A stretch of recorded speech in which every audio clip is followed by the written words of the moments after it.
મિત્રો, આજ રોજ તારીખ 24/11/25ના રોજ નાણાં વિભાગ દ્વારા એક પરિપત્ર કરી અને ફિક્સ પગારના કર્મચારીઓને મળતા ચાર્જ એલાઉન્સમાં સુધારો કરવામાં આવ્યો છે. ફિક્સ પગારના કર્મચારીઓને અત્યારે જે ફિક્સ પગાર મળે છે એ પહેલાં જે મળતો હતો એના આધારે ચાર્જ એલાઉન્સ ચૂકવાતું હતું. આજે સુધારો કરી અને એમને હાલ મળતા પગારના આધારે ચાર્જ એલાઉન્સ આપવાનો નિર્ણય કર્યો છે. ચાર્જ એલાઉન્સની વિગતે જોગવાઈઓ સમજીએ. ચાર્જ એલાઉન્સ કોને મળે, કોણ મંજૂર કરે, શું શરતો એ મળે અને કેટલા સમય સુધી મળે, ફિક્સ પેના હોય કે ફૂલ પેના હોય, ચાર્જ એલાઉન્સ માટેની જોગવાઈઓ શું છે એ વિગતે સમજશું. એ પહેલાં આપને એક સૂચન છે કે આ વિડીયો હું આપને નિયમોની જાણકારી મળી રહે તે હેતુથી બનાવ્યો છું. કોઈ પણ નિર્ણય લેતા પહેલાં ઓરિજિનલ નિયમ ઠરાવ જોવા વિનંતી છે. આપને કોઈ પ્રશ્ન હોય તો મારા વોટ્સએપ નંબર પર પ્રશ્ન મૂકી શકો છો. આ જ પ્રકારના વિડીયો સેવાકીય બાબતો, પેન્શન, પગાર, રજા તેમજ નાણાકીય બાબતોની જાણકારી માટે Haresh Joshi, trainer and motivational speaker, YouTube ઉપર સબસ્ક્રાઈબ કરો. 200થી વધુ વિડીયો વિનામૂલ્યે આપને ઉપલબ્ધ છે. અને આપને ધાર્મિક બાબતોમાં રસ હોય તો spiritual motivation by Haresh Joshi subscribe કરો. શ્રીમદ ભગવદ્ ગીતા પર પણ 700થી વધુ વિડીયો આપને ઉપલબ્ધ છે.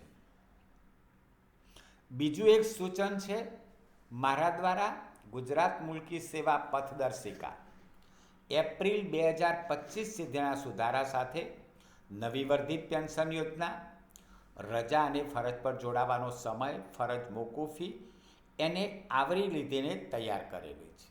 તેમજ આ તમામ ટોપિક પર હેતુલક્ષી પ્રશ્નો પણ મૂકવામાં આવ્યા છે.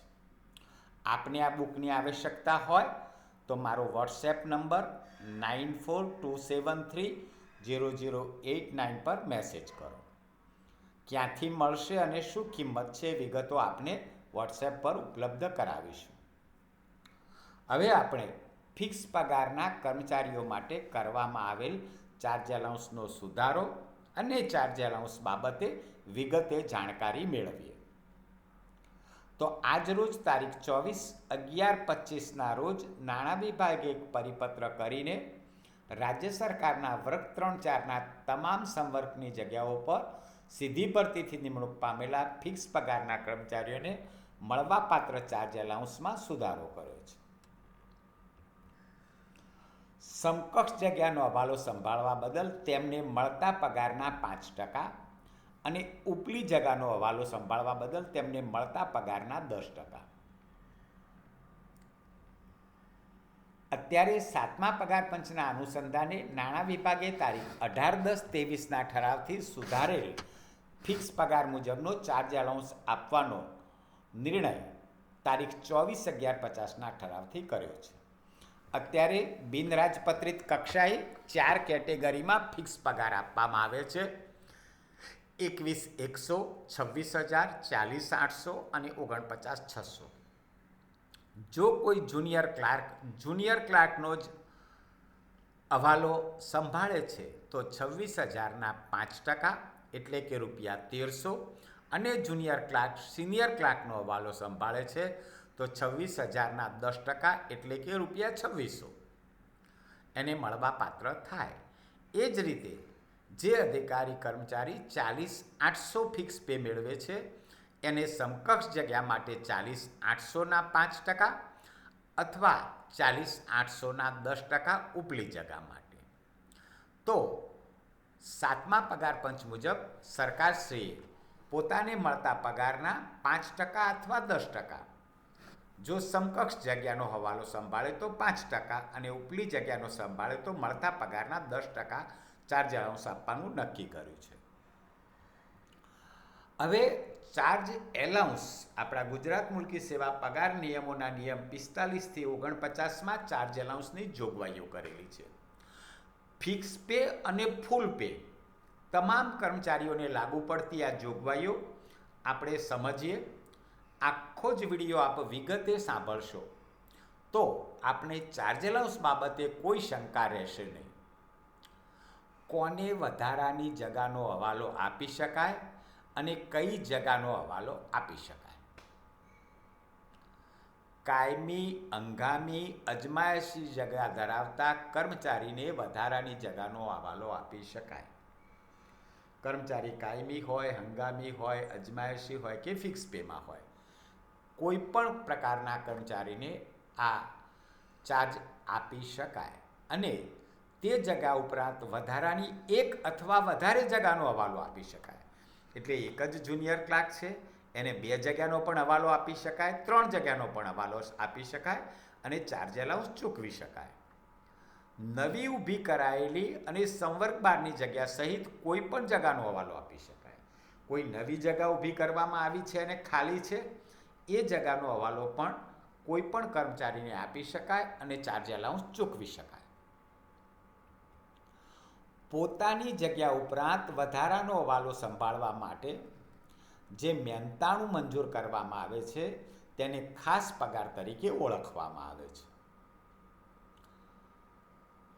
જો કોઈ કર્મચારી પોતાની તાબાની જગ્યા હોય એનો વધારાનો હવાલો આપવામાં આવે તો સામાન્ય રીતે અપવાદરૂપ સંજોગો સિવાય ખાસ પગાર મળવા પાત્ર નથી. એટલે કે કોઈ સિનિયર ક્લાર્કને જુનિયર ક્લાર્કની જગ્યાનો હવાલો આપવામાં આવે તો અપવાદરૂપ સંજોગો સિવાય ચાર્જ એલાઉન્સ મળવા પાત્ર નથી.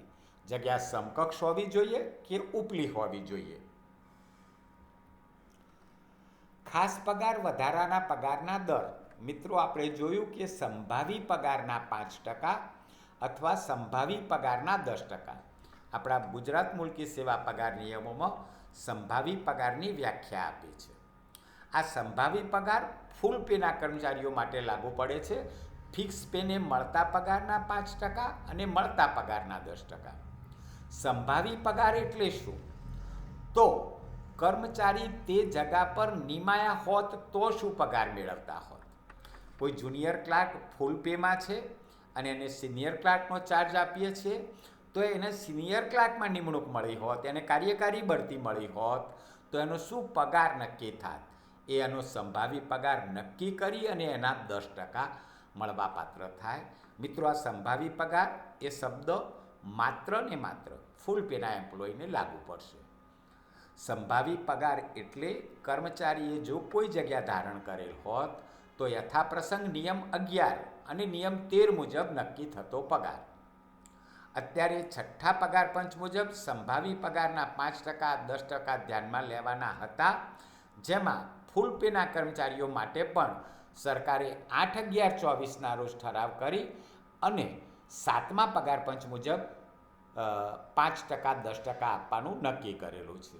અહીં જે વાક્ય મારું લખાયું છે, સંભાવી પગારના 5% 6ઠ્ઠા પગાર પંચ મુજબ હતા, તેમાં સુધારો છે અને 8/11/24થી તે 7મા પગાર પંચ મુજબ છે.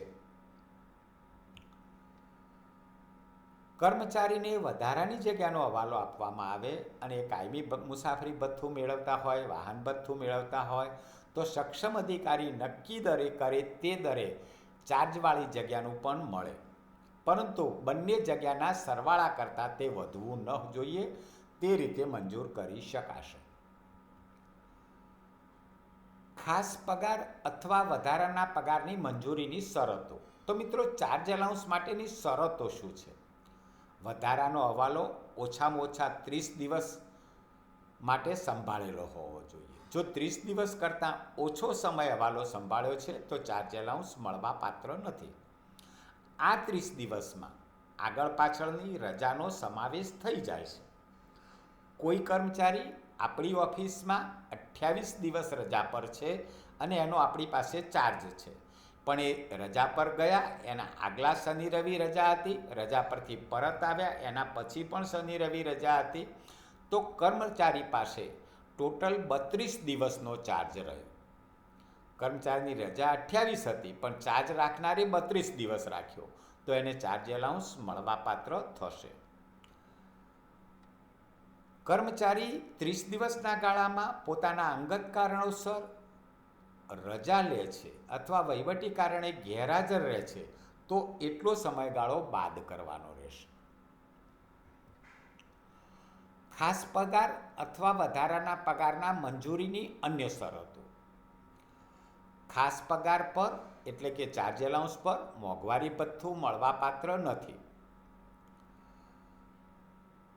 ખાસ પગારના હુકમો જ્યારે કોઈ કર્મચારી રજા પર જાય છે અને તેનો ચાર્જ કોઈને આપીએ છે તો રજા મંજૂરીના હુકમો અને ખાસ પગાર આપવાના એટલે કે ચાર્જ આપવાના હુકમો એકસાથે થવા જોઈએ. પાછલી અસરથી વધારાનો હવાલો સોંપવાના હુકમ કરી શકાશે નહીં. કોઈ કર્મચારીને આજે એવો હુકમ કરીને આપીએ 24/11 કે તમને 1/11થી ચાર્જ આપવામાં આવે છે તો એવો પશ્ચાતવર્તી અસરથી હુકમ કરી શકાશે નહીં.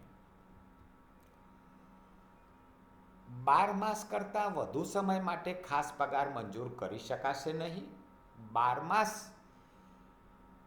પછી કોઈ પણ જગ્યા જો 12 માસથી વધુ ખાલી હોય તો એ સ્થગિત થયેલી ગણાય છે અને એના પર ચાર્જ એલાઉન્સ મળવાપાત્ર નથી. તેમ છતાં વિભાગના સચિવ ખાસ કારણોની નોંધ કરી અને 3 વર્ષ સુધી મંજૂર કરી શકે, પરંતુ એની નકલ નાણાં વિભાગને આપવાની રહેશે.